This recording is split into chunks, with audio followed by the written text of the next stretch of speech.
You're experiencing symptoms of depression, a lack of motivation, inability to experience happiness, reduced life satisfaction, isolating yourself, oversleeping, losing hope, and more. In your quest to find out what the heck is going on, you learned about the Polyvagal Theory and this thing called Dorsal Vagal Shutdown. And things are starting to make sense.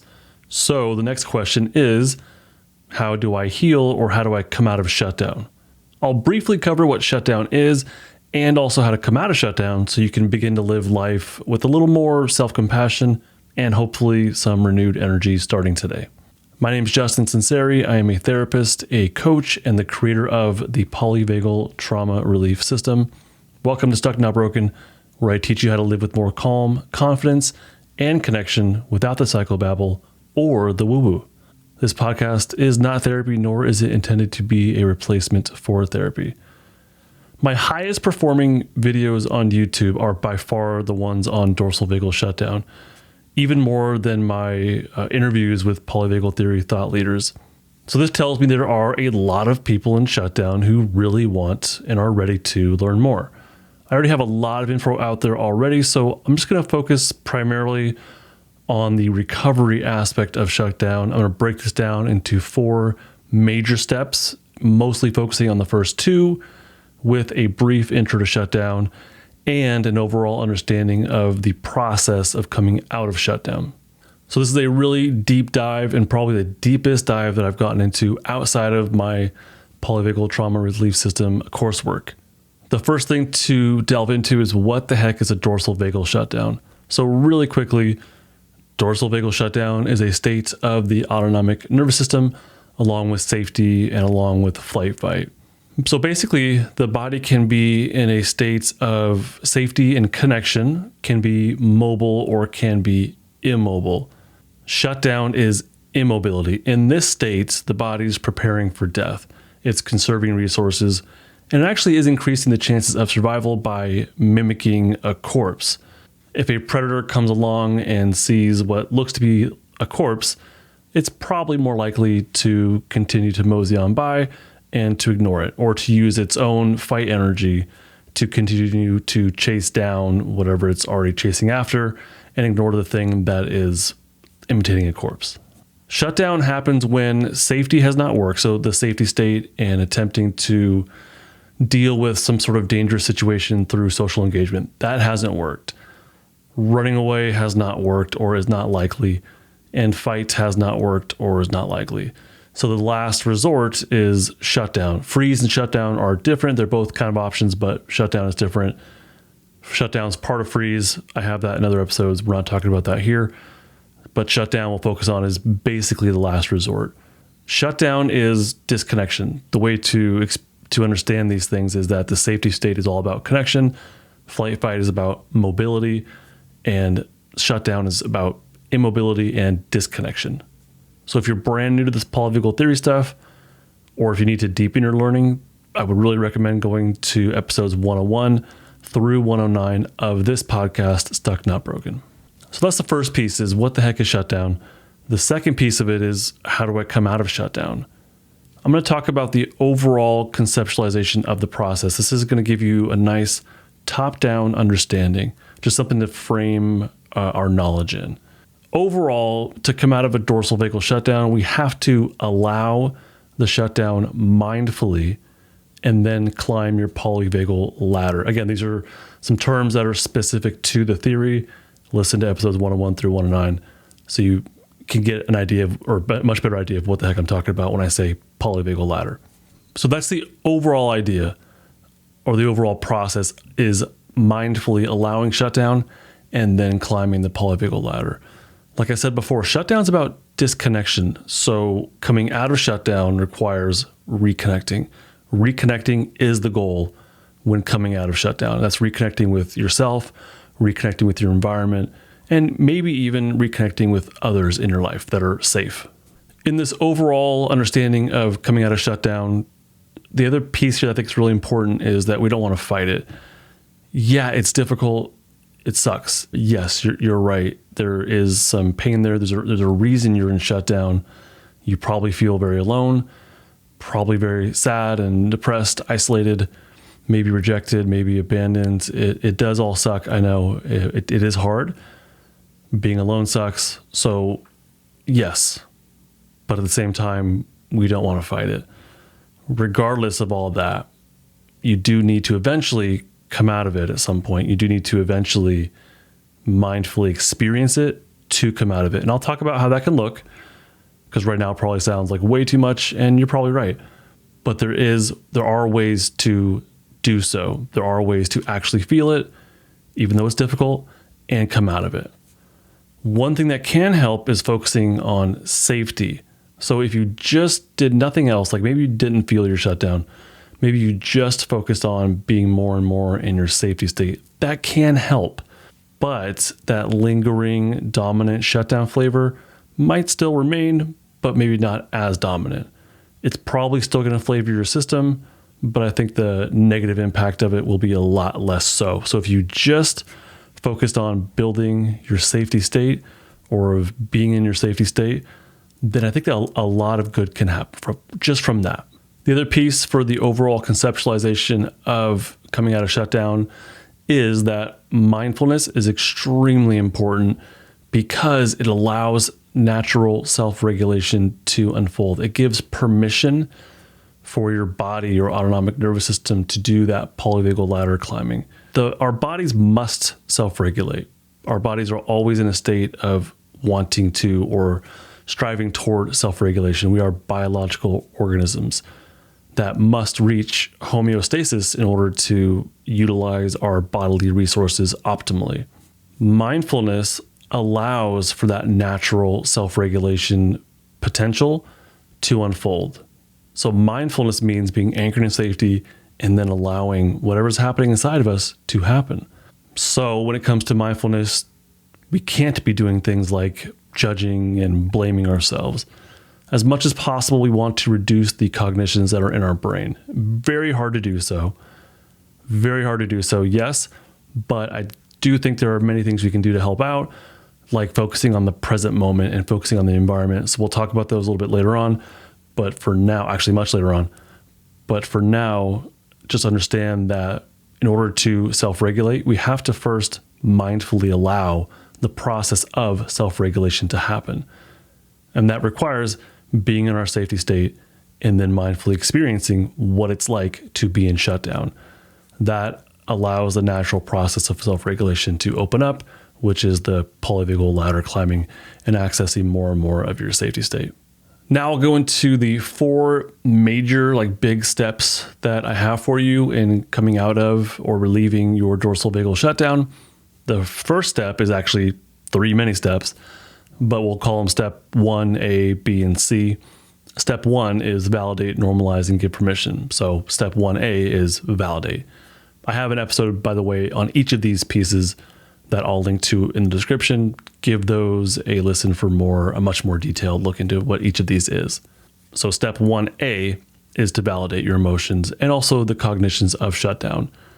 That means that you're simply acknowledging that they are real without denying it. You're acknowledging it. Just like if you were to share with a friend about how you feel and they said, yeah, you do feel that way. I hear that you feel that way, or I see that. You'd probably feel validated. You'd feel recognized. So that means admitting to yourself that, yeah, you do feel sad or lost or disconnected or alone or rejected or whatever other feelings that you have or emotions you have that come from your shutdown. So simply validate your emotions and the cognitions as well. Before I mentioned judgment and blaming, validate that those are real. You are doing that, and it does come from your shutdown state. Step 1B is to normalize the shutdown. Normalizing is just recognizing that you exist in shutdown for a reason. It's not random. So rather than getting sucked into the story of your shutdown or how you got here, we don't want to do that. We don't want to go deep into it right now at all. Instead, just reflect on your life in general and then ask yourself this question. Does it make sense that I live in a shutdown state? And if yes, then congratulations, you have just normalized yourself. Great job. And the last piece of step 1C, is to give your shutdown permission to exist. It's valid, it's normal, so let it be there. And once it's there, then we can move on to step 2. At this point, if you cannot do the pieces of step 1, I don't think you're ready for step 2. I would not encourage you to go to the next step. Instead, what I recommend you do is to focus on finding your safety state, feeling it, and then connecting with your safety state, practicing being in it as much as you possibly can. My Building Safety Anchors course can help. It's part of my polyvagal trauma relief system. It teaches you about safety, how to feel it, and also how to build it. And as you gain more safety, what will happen is the step 1 stuff might be more approachable for you, the validation, the normalization, and giving permission. Like I said before, it is possible to feel more safety without directly feeling the shutdown and getting relief from it directly. A lot of good can be done that will have an impact on your daily functioning or on your relationships, on your life satisfaction, just by focusing on your safety state. So let's say that you have a strong enough safety states, or you have enough curiosity and you are ready for step 2, and that's great. So the next thing to do would be to find safety while you're in shutdown, to allow for both of these experiences to be present. The idea here is to allow the shutdown to be present, but also allow for safety in your system. This tells your nervous system, your body, that it's okay to come out of shutdown, at least in the short term, at least in this present moment. It's okay to come out of shutdown. It may not be super long term, it's something we have to kind of like keep practicing and building the capacity to do, but at least in the short term, being in safety tells your body, hey, it's okay to come out of shutdown now. We don't want it to be an overwhelming experience. We want to come out of shutdown a little bit at a time. So the long process is very normal and actually kind of ideal, because if you're overwhelmed while coming out of shutdown, it could be, well, it's overwhelming. And that might send you right back into shutdown and really reinforce the shutdown. A big part of what helps with this, actually I think a major part, is to allow for shutdown in the right environment. And this, remember I said before, shutdown or coming out of it is about reconnecting. So if you allow for shutdown in the right environment, that actually helps you to connect with the environment. There's an experience of connection that you can unfold or allow to have happen. The right kind of environment probably involves less stimulation. I would say calm and quiet is generally better than loud as far as the environment goes. Dim lighting, I think, is generally better than bright lighting, especially fake, like fluorescent white bright lighting. I think natural sunlight can definitely be helpful as well, though. People in shutdown tend to really gravitate toward rainy, cloudy days. They do well with those environments while they're in shutdown. Less stimulation also might be at a beach on a cold-ish day, and one that's not like super hot and unpleasant, but a day at the beach where it's mild, even overcast. People seem to be gravitated toward that as well. You may very well love to go to a beach when it's super bright and people around, there's lots of noise. If you can do that in shutdown, great, go ahead. I don't know the right answer for you. This is generally what I see with the people I work with in therapy, what they're generally gravitated towards. On top of the environment, the next thing to consider is who's there. And it seems like generally people prefer solitude. Solitude means being alone, but you're okay with it. Isolation means you're alone, but there's more of like a chaotic or fearful kind of energy to it, like you're trying to get away from people. Solitude means you're choosing to be alone and that you just sort of prefer it and it feels right. You're basically grounded in your safety state and you're alone and you're okay with it. For people who are in shutdown, solitude or being alone seems to be preferable. They seem to do well. And for myself, shutdown's my home away from home. I do better when I'm alone a lot of times. I at least need some alone time every day, it seems like. People in shutdown seem to do fine with being alone or in solitude and with less stimulation. So that environment with lower stimulation in solitude seems to be generally a good fit for people in shutdown. Being alone on that beach where there's like no one around is generally seems to be better than when it's crowded. Being alone at a park versus when people are around seems to be better generally. Although people watching for someone in shutdown can be helpful as well, or hearing the laughter of kids on the playground or birds chirping. All these can be safety cues for someone in shutdown as well. So generally, that kind of is the vibe. But for you, again, notice what works best for you, the right environment, and whether or not you want people around. On that note, co-regulation from safe others. Again, this is that connection, connecting with others. Co-regulation from safe others can be a really good piece of coming out of shutdown as well. Not through force. We don't want someone that's going to like be yelling in your face saying, hey, snap out of it. That's overwhelming. That's going to send you right back into shutdown. Really, we want someone that's going to be there by you. They're with you. This might be a trusted loved one, but it could also be a professional like a therapist. Maybe it's a community. Maybe it's a club you're a part of. My Stuck Not Collective community might provide a sense of connection, although it is a virtual thing. Connection could also come through a pet. Maybe you have a pet in your home that you can connect with. You can use touch or petting. Make eye contact. There's a sense of warmth there and connection. The other thing that can help out with coming out of shutdown is using your senses in your environment that feels safer. This is an opportunity to connect with the environment, but also with yourself through your senses. Focusing on the external environment can really help to calm down those cognitions that I brought up before of like blame or judgment or pessimism. So if you focus on the external environment, if you connect with the external environment, it can help to calm those down. That helps you to focus on the here and now and hopefully not on the judgments that we have in our heads. And you can also do that. You can connect with the external environment through your senses. So what you want to do is notice the safety in the environment and then notice how that safety impacts you internally if you can.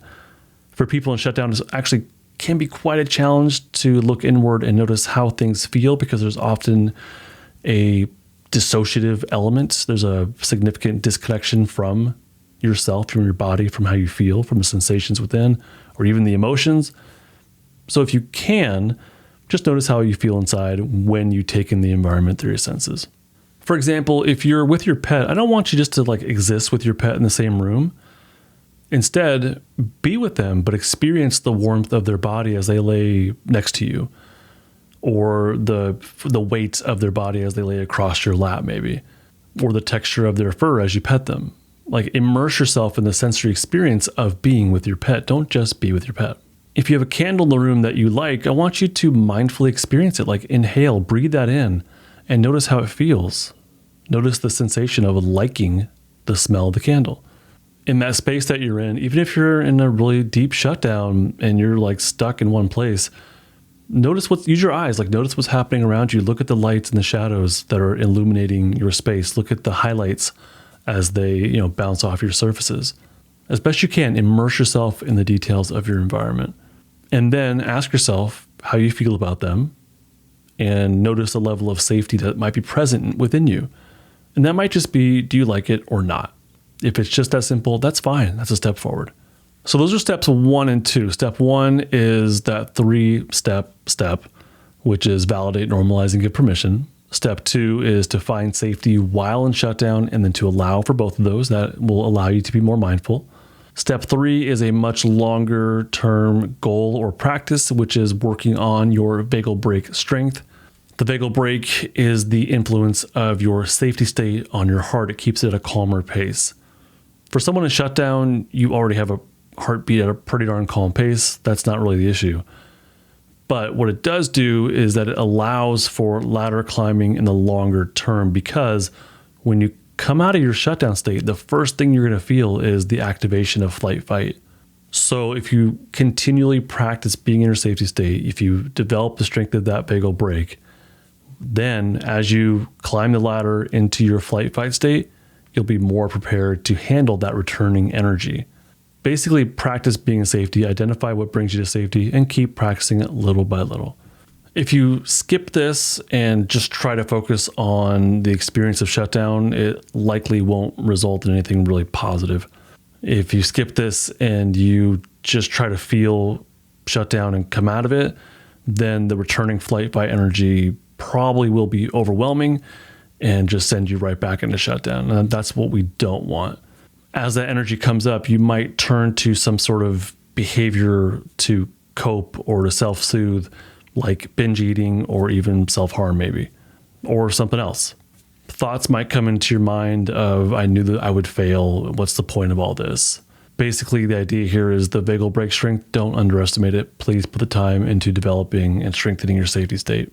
Step 4, build on the last one, which is prepare for sympathetic energy return. As you come out of shutdown into flight fight, you're actually going to feel fight first, probably. That's typically what I see with my therapy clients. And it makes sense because as you go down the polyvagal ladder, you go from safety to flight to fight and then shutdown. Coming out of it requires going into fight first and then flight and then safety.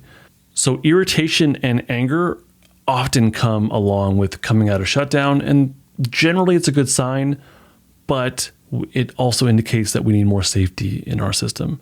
When we come out of shutdown into our fight energy, we want to experience that ideally as power, not as anger. Anger is not a bad thing, but it can possibly be dysregulated. Instead, we want power. Power is fight energy with healthy boundaries and expectations. To me, that's the difference between regulated fight energy and dysregulated fight energy. When you come out of shutdown into power, to me, there's a sense of connection there because you're able to hold healthy boundaries, which involve connecting with somebody, but also connecting with yourself and your values. Compare that to like a more dysregulated anger. To me, that's more about disconnection. You're trying to maybe dominate or get someone to like back off out of like fear and not out of empathy or compassion. I think healthy boundaries with power can have empathy and compassion, and there is a sense of connection with the other person, even though you are enforcing a boundary. So basically, we want to prepare for that sympathetic energy return, and ideally, we want to experience it as power. Something that might help with this is, of course, continually working on the safety state. But the other thing that might help with this is noticing what types of movements that you're pulled towards. As you come out of shutdown, your body is going to become more mobile. You'll have probably more of an impulse to move in some way. I think it's different for everybody what feels right. Like a lot of the people I work with, they want to go to the gym and work out. For me, I prefer to go into the pool and kick off the walls and do this like Tai Chi kind of stuff with my hands in the water. Some people want to do yoga. So I don't know the right answer for you. You'll have to listen to what feels right inside of you. You could also kind of notice as you come out of shutdown, is there an impulse to be with somebody and go to the gym maybe, or do yoga? Or is that something that you feel like you need to do in solitude? And either one is fine. So allow for these movements, these impulses to emerge within you, but also notice the micro moments and mindfully allow for those as well. As you come out of shutdown, you might have these little micro moments of wanting to connect with people, of making eye contact, of smiling. You might have more mobility in your system that allows you to go for a walk. These aren't huge, obvious changes maybe, but they are signals that you have more energy in your system and also more of an impulse to connect. So look for those littler ones, but also, look for those big ones where you do have this impulse to do something with your returning fight-flight energy. Being stuck can show up in many different ways: anxiety, anger, depression, overwhelm, panic, fear, and more. And you're probably well aware of this already. So if you're ready to take the next steps in getting unstuck and you don't want to spend a ton of money, I invite you to consider subscribing to Stuck Not Broken Total Access. In the Total Access membership, you'll get exclusive access, total access, to the knowledge you need through my polyvagal trauma relief system. You'll also have the option of connecting with others and spending more time with me in the community. Plus, there's a whole bunch of other stuff if you want to go even deeper in your unstucking process, like 2 open Q&As per month and a second podcast and daily growth challenges. Thank you so much for being a part of my podcast. I really look forward to welcoming you into my Total Access membership. Can't wait to see you there. This is your official invitation. If you want to learn more about the Total Access membership, head over to justin.com/total access, e.com/total access. And I do have a nifty gifty for you. In the description, there is a link to my free ebook. It's called Trauma and the Polyvagal Paradigm. If you're ready to go deeper into this stuff, there you go. Sign up for my email list and you'll get the ebook for free. Otherwise, thank you so much for listening, fellow Stucknot. I really hope that this episode is deep dive into shutdown and emerging, hopefully, from shutdown. I hope this has been a helpful resource for you in learning about and applying the Polyvagal Theory to your trauma recovery journey. Bye. This podcast is not therapy, not intended to be therapy or be a replacement for therapy. Nothing in this creates or indicates a therapeutic relationship. Please consult with your therapist or seek for one in your area if you are experiencing mental health symptoms. Nothing in this podcast should be construed to be specific life advice. It is for educational and entertainment purposes only. More resources are available in the description of this episode and in the footer of justinlmft.com.